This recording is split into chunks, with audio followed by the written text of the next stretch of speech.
My father shouted, "My son matters more than you ever will," during Christmas dinner.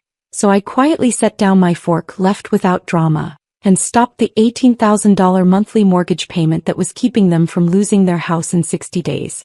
Hello lovelies. If you haven't yet, subscribe and say hi in the comments. We'd love to know where you're watching from. Now let's get back into the story. The knife scraped against fine china, a sound that would haunt me for months. Christmas dinner 2023. I sat at my parents' mahogany table, wearing the emerald dress I'd bought specifically for this occasion, watching my father carve the turkey with surgical precision. 28 years of holiday memories pressed down on my shoulders like winter snow accumulating on a roof about to collapse. "Sweetheart, pass the cranberry sauce?" My mother's voice was honey-sweet, practiced. I smiled, reaching across when my brother Owen walked in late. His designer sneakers squeaked against the hardwood floors I'd paid to refinish 6 months ago. $18,000 monthly I'd been sending to cover their mortgage since Dad's business venture collapsed. $18,000 from my software consulting firm that I'd built from nothing. "Traffic was crazy," Owen announced, collapsing into his chair. No apology. No acknowledgement of the 45 minutes we'd waited. My sister-in-law rolled her eyes but said nothing. He never did. My mother immediately brightened. "Oh baby, you're here. Let me fix your plate." She sprang up like he was royalty, gracing us with his presence. I watched her pile his plate high with the expensive cuts, the crispy skin, the dishes she'd spent hours preparing. The same mother who'd asked me to just grab whatever when I'd arrived 2 hours early to help cook. Something bitter coiled in my stomach. Not jealousy exactly. Recognition maybe. A pattern I'd been pretending not to see crystallizing into something undeniable. I glanced at my father, hoping for, what? Fairness? Balance? He wouldn't meet my eyes. "So Owen, how's the job search going?" I asked, keeping my voice light, conversational. 6 months he'd been between opportunities. 6 months of my parents making excuses while I bankrolled their lifestyle. My therapist, Dr. Simpson, had warned me about enabling. I'd defended them every session. Owen shrugged, mouth full. "Got some leads. Nothing concrete yet. Market's tough, you know. I could review your resume," I offered. "Maybe connect you with some recruiters in my network?" My father's fork clattered against his plate. The sound exploded in the dining room like a gunshot. "He doesn't need your help, Simone. Owen is handling things his own way. Not everyone wants to be a workaholic like you." The words punched through my ribcage. Workaholic. As if my success was a character flaw instead of the very thing keeping their house from foreclosure. I'd skipped vacation days, worked through birthdays, sacrificed relationships to build something substantial. And it was reduced to workaholism. I was just offering. "Your brother knows what he's doing," Dad interrupted, his voice carrying that tone. The one that said discussion over. "He's been working on some investment opportunities. Real entrepreneurial stuff. Not everybody's cut out for corporate ladder climbing." Investment opportunities. I'd heard this before. Dad had used similar language right before losing $300,000 in a cryptocurrency scheme. The same dad who'd called me sobbing 2 years ago, begging me to help save the house my grandmother had left them. The house that held every childhood Christmas, every scraped knee kissed better, every report card celebration. I'd liquidated my emergency fund without hesitation. Family first, right? "Pass the potatoes, please." My voice sounded distant even to my own ears. I was calculating in my head. Not consciously, but the numbers appeared anyway like ghosts at a feast. $216,000. That's what I'd paid in mortgage payments over the past year. Not including the $17,000 for the roof repair. The $8,000 for Dad's consulting certification that he never completed. The $12,000 I'd loaned Owen for his sure thing startup that dissolved in 3 months. "You're being awfully quiet," Mom observed, passing me the bowl. "Everything okay with work?" "Fine. Actually, we just landed a major contract with." "That reminds me," Dad interjected, turning to Owen. "Your Uncle Hudson mentioned his firm might have an opening. Executive track." I gave him your number. My hands stilled. Uncle Hudson. who'd ignored 3 emails from me when I'd asked about opportunities for my junior developers. Uncle Hudson, who'd told me at last year's reunion that tech stuff wasn't really relationship-based networking, the way Owen's finance background was. Never mind that Owen had been fired from his last 2 positions for attendance issues. That's great, Dad. Thanks.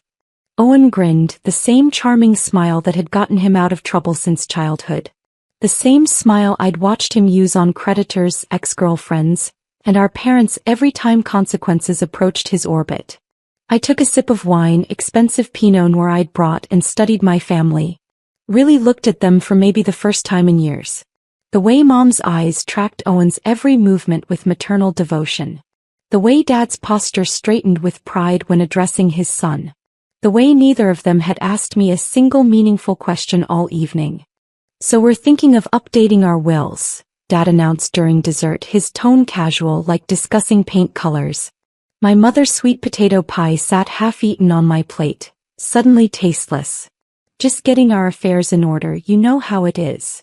I knew exactly how it was. But still I asked. Updated how?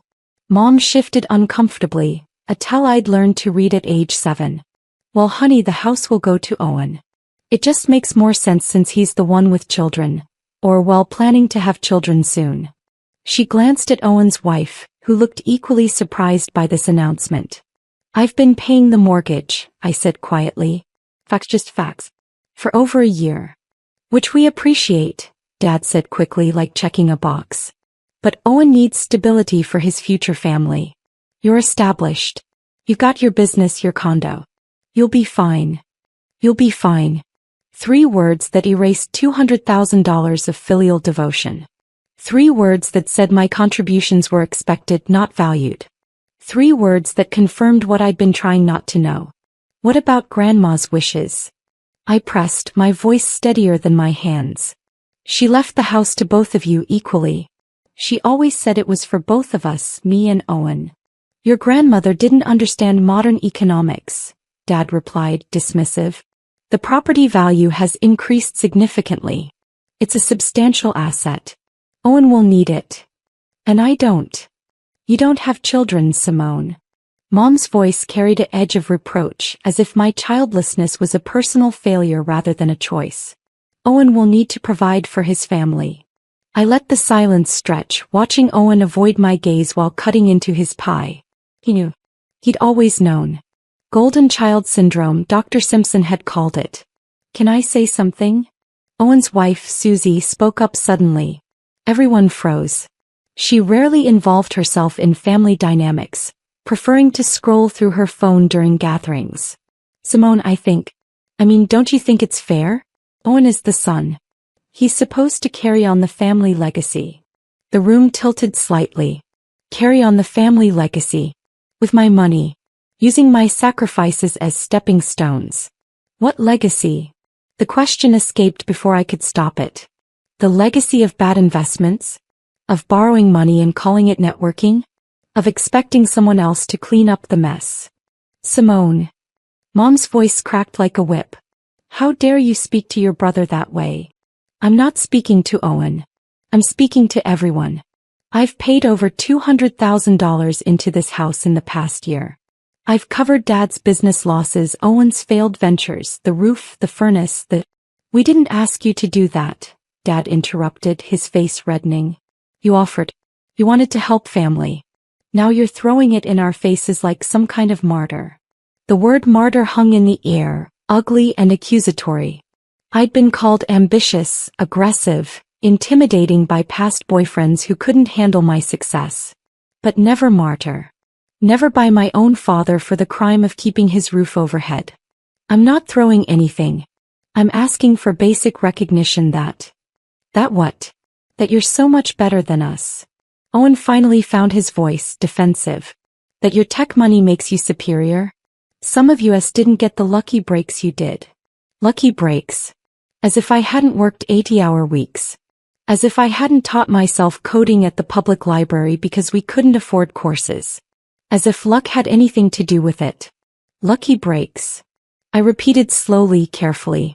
My hands were shaking now, adrenaline flooding my system. I worked 3 jobs through college while you partied on Dad's dime. I built my business from my studio apartment while you moved back home rent-free for 2 years. What part of my life looks lucky to you, Owen? At least I don't wave my money around like it makes me special, he shot back. Always calling, checking in, acting like we're charity cases. It's embarrassing. Owen, that's enough, Mom warned, but her eyes were on me, not him. Always watching to make sure I didn't upset the golden child. Always managing my reactions, never his actions. No, let him finish, I said, my voice eerily calm. I want to hear this. How is paying your parents' mortgage that you could never afford embarrassing to you? See? This is exactly what I'm talking about. Owen stood up, animated now. You're so condescending. So superior. Just because you make more money doesn't mean you're better than me. I never said I was better. I said I was paying. There's a difference. Both of you stop it. Dad's fist hit the table, making the dishes jump. This is Christmas dinner, for God's sake. Can't we have one meal without this tension? This tension. As if it were a random occurrence, not the accumulated weight of years of unequal treatment. As if I'd created it by daring to notice. I'm just trying to understand, I continued, my throat tight. I'm trying to understand how this makes sense. How I can pay for everything but inherit nothing. How I can sacrifice everything but receive no acknowledgement. Help me understand the math here. It's not about math, Mom said quietly. It's about family. About what's right for everyone. What's right for Owen, you mean? The words landed like stones. You want to know the truth? Dad stood up, his napkin falling to the floor. His face had gone beyond red into a deeper purple that worried me despite everything. Fine. Here's the truth. Owen is our priority. He's our son. He's the one carrying our name forward. He's the one who'll give us grandchildren. He's the one who matters for our legacy. The room went silent. Even Owen looked uncomfortable now. Susie had stopped chewing mid-bite. Mom's hand flew to her mouth. I waited. Surely he'd clarify. Surely he'd explain that he meant something else. Surely my father hadn't just said what I thought he'd said. What I mean is, he started. No, I interrupted quietly. Say what you mean. What you really mean. His jaw tightened. Old anger, old resentment I'd never fully understood surfaced in his eyes. My son matters more than you ever will. That's the truth. Owen is my son and you're just. He didn't finish. He didn't have to. The silence completed the sentence in ways words never could. You're just the daughter. Just the ATM. Just the one we can depend on to pick up the pieces without demanding anything in return. Just the one whose feelings we don't have to consider because you'll always come back. I felt something break inside my chest. Not dramatically. More like ice cracking on a frozen lake, quiet and irreversible. 28 years of trying to earn what Owen received by existing. 28 years of excelling, achieving, succeeding, hoping that eventually it would be enough. That I would be enough. I set down my fork with deliberate precision. The small clink against the plate sounded impossibly loud in the shocked silence. Okay, I said simply. Simone, sweetheart, he didn't mean. Mom reached for me. I stood up smoothly, my chair sliding back with a soft whisper against the hardwood. My hands weren't shaking anymore. Something crystalline and clear had settled over me like frost. Thank you for dinner. The turkey was perfect. Sit down, Dad commanded. We're not finished here. No, I think we are. I picked up my purse from the side table where I'd left it, next to the poinsettia I'd brought. I'm finished. Don't be dramatic, Owen muttered. He was just being honest. I looked at him, then really looked at him. My little brother who I'd tutored through high school math. Who I'd driven to job interviews. Who I'd co-signed a lease for when no one else would. You're right. He was. And so am I. Simone, please. Mom was crying now, mascara beginning to run. It's Christmas. Don't leave like this. Stay, we'll talk this through. Your father's just stressed about money. The irony would have been funny if it weren't so devastating. Stressed about money. While I'd been paying their bills. I'll send you Dr. Simpson's number, I said gently. She's wonderful. Really helps with family dynamics and setting boundaries. I think you might benefit from talking to someone. We don't need therapy, Dad snapped.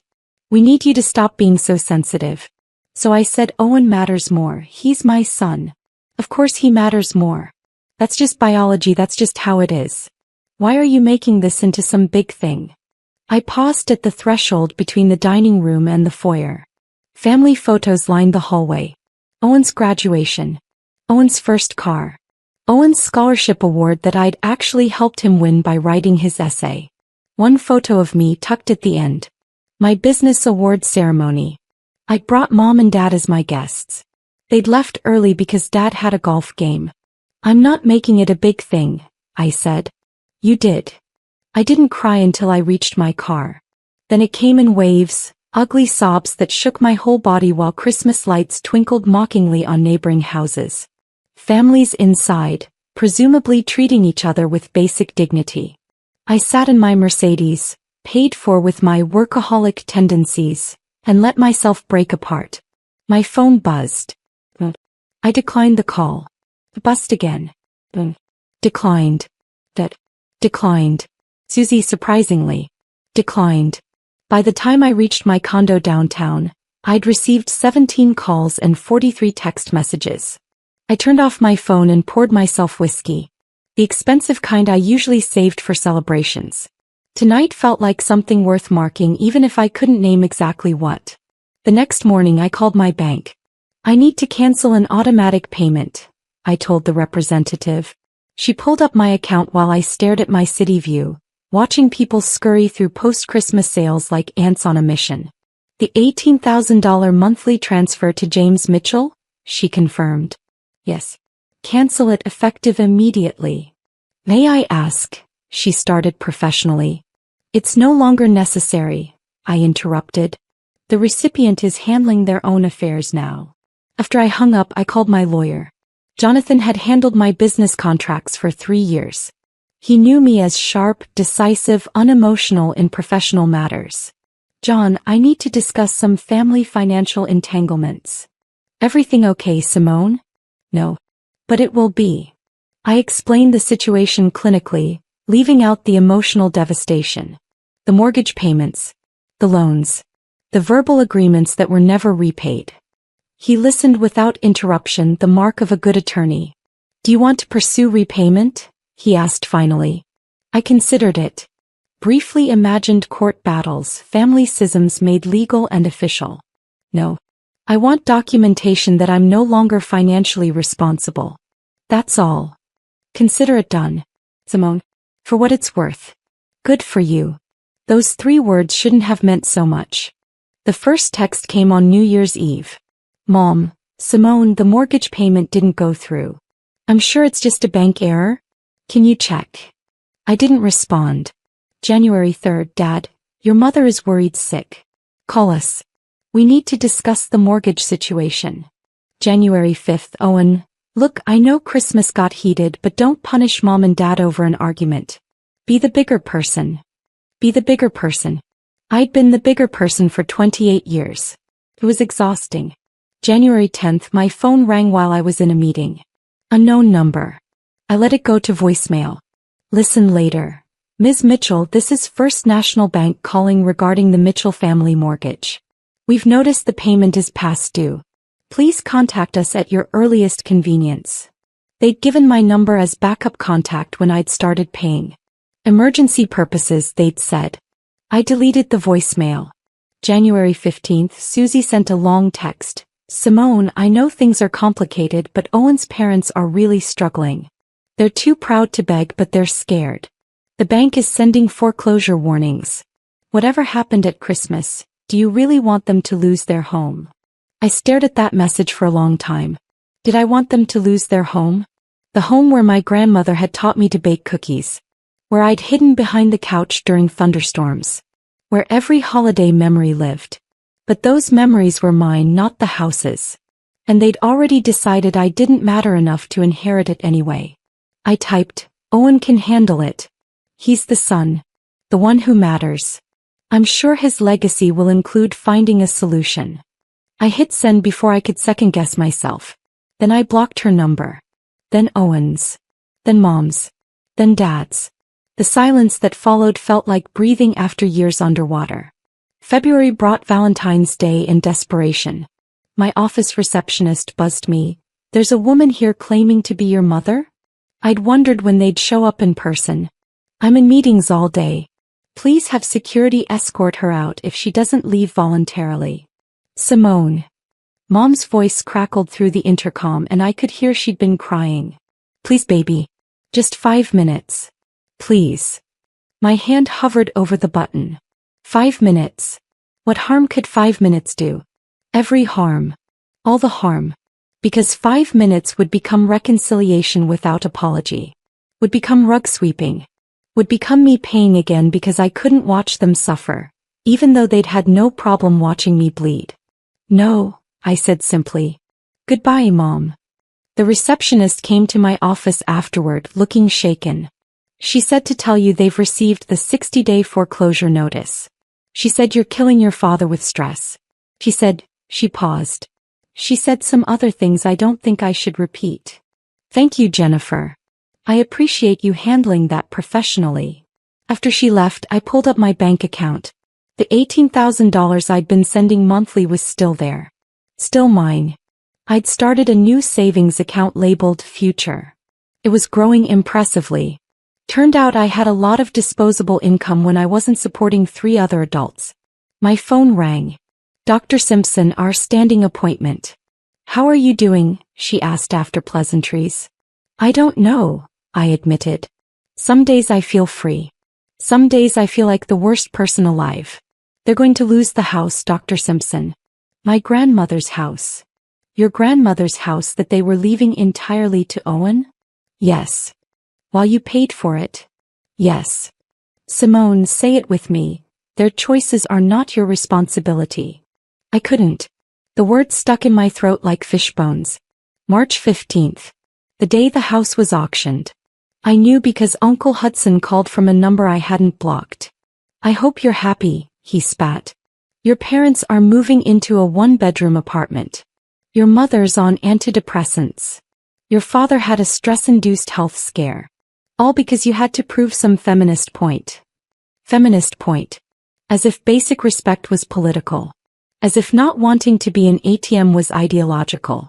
"Uncle Hudson, did they tell you what happened at Christmas?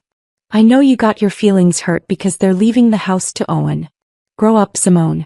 That's just how things are done. Sons get the property." "And who was paying for the property?"